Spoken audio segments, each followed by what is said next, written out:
আসসালামু আলাইকুম। গ্রামে একটা হইচই পড়ে গেছে, হ্যাঁ, যে আমাদের আক্তার মামার নাকি একটা ব্রাহ্মা ক্রস জাতের গরু হয়েছে।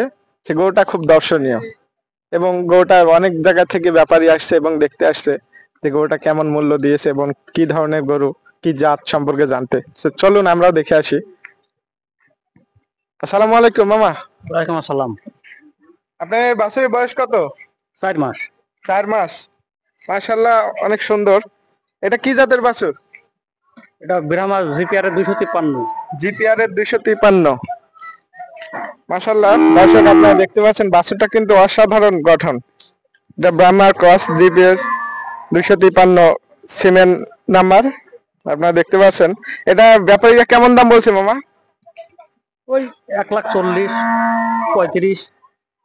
না, আপনি কত হলে বিক্রি করবেন? আমি 150 হলে বেচবো। 150 হলে বিক্রি করবেন। ব্যাপারীরা 40 45 এরকম বলছে। 35 40। 35 40। এখন পর্যন্ত অনেক জায়গা থেকে আমরা দেখতে পাচ্ছি যে বিভিন্ন ব্যাপারী এসে এই ধরনের দাম বলছে। তো মামার স্যার দেখতেই পারলেন যে উনি 150 হলে বিক্রি করবে। তো অবশ্যই আপনারা যদি নিতে ইচ্ছুক থাকেন তাহলে মামার কাছ থেকে আমরা ফোন নাম্বার নিয়ে নিই। আমার ফোন নাম্বারটা বলবেন? 09147758890। চাষির নাম মোহাম্মদ আক্তার হোসেন। ফোন নাম্বার দিয়ে দেওয়া হলো। বাড়ি দুধ পাতিলা, হাউলি ইউনিয়ন। অবশ্যই আপনারা যদি নিতে চান তাহলে এই নাম্বারে যোগাযোগ করে চলে আসবেন।